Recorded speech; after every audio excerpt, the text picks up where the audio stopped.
জন্মদাতা পিতার গর্ভধারিণী মা, এই দুইজনের কোন একজন যদি সন্তানের জন্য নেক দোয়া অথবা বদদোয়া হোক কোন রকম দোয়া করে, এই দোয়া শেষ করে আমিন বলার আগে আল্লাহর হাবিব বলেন এই দোয়ার শাজিমে আল্লাহর শাহানশাহী দরবারে মঞ্জুর হয়ে যায়।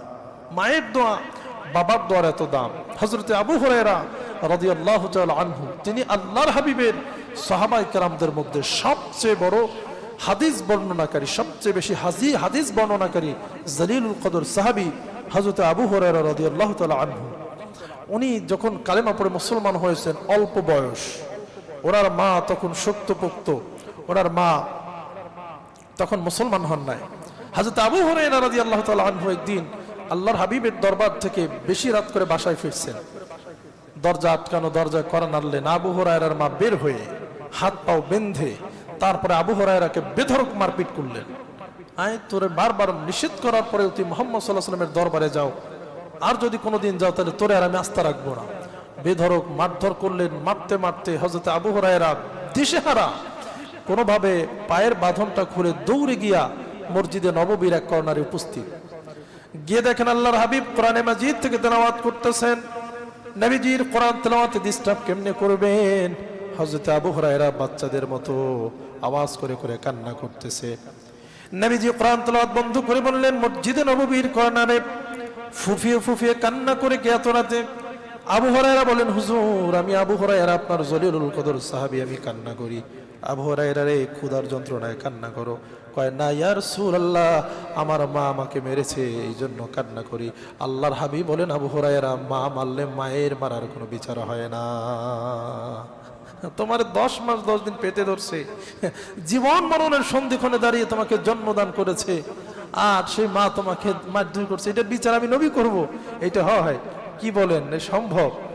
জায়গা জমি ভাগ হইতেছে, এক ছেলে জোরে কথা বলছে, বাপে উঠে যদি গোটা সাইডে পিটান দেয়, সবার মতো সন্তান কয়জন আছে এই সমাজের মধ্যে? আহা, আবু হুরায়রা আবার বলল, হুজুর আমার মা আমাকে মারছে। নবী বলছেন, মা যদি মারে, মায়ের মারার কোনো বিচার আমি নবী করি না। এইবার আবু হুরায়রা আবার বললেন, হুজুর আমার মা আমাকে মেরেছে। এইবার আল্লাহর হাবিব বলেন, আবু হুরায়রা আমি কেন মা মারলে মায়ের মারার বিচার আল্লাহ করে না? মা মারতেই পারে, দুইটা থাপ্পড় দিতেই পারে, কি হবে? এইবার আবু হুরায়রা বললেন, ইয়া রাসূলুল্লাহ আমি মায়ের বিচারের জন্য আসি নাই, বরঞ্চ রাত্র দেরি হওয়ার কারণে মা আমাকে মেরেছে। মা চায় না আমি আপনার কাছে আসি, আমার মন চায় আমার মাও যেন মুসলমান হয়, আর আমার মন বলে আপনি দোয়া করলে সেই দোয়া কবুল হয়ে যাবে। হযরত নবীজি দোয়া করলেন, আয় আল্লাহ আপনি আবু হুরায়রার মাকে ইসলামের জন্য কবুল করে নেন। দোয়া করলে আবু হুরায়রা দৌড়াচ্ছে। আবু হুরায়রা খুবই শান্তশিষ্ট ভদ্র প্রকৃতির মানুষ ছিলেন। আবু হুরায়রা রাস্তা দিয়ে হাঁটলে দুবলা টের পাইত না। এই আবু হুরায়রা যখন দৌড়ায়, পিছন থেকে হযরতে ওমর জামা টেনে ধরছে। এরে আবু হুরায়রা তুমি কি পাগল হয়ে গেলাম?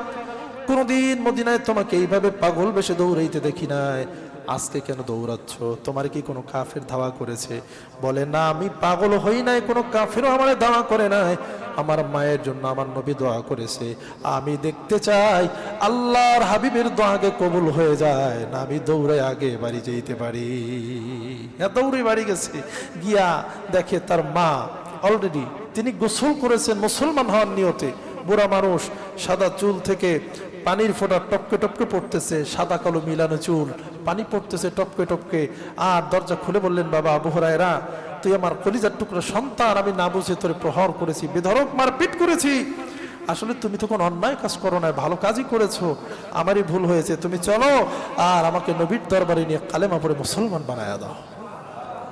আল্লাহর হাবিব তিনি মা বাবার প্রতি কেমন সম্মান প্রদর্শন করতেন, তিনি তো নিজের বাপকে দেখেন নাই। জন্মের আগে মায়ের গর্ভে যখন 6 মাস বয়স, বাবা ব্যবসা করতে গিয়ে দুনিয়া থেকে বিদায় হয়ে গেলেন। মায়ের কাছে থাকতে পারলেন আর কোথায়, দুধমা হালিমাতুস সাদিয়ার কাছেই তো সময় কাটায় দিলেন। 6 বছর বয়সে মাও বিদায় হয়ে গেল।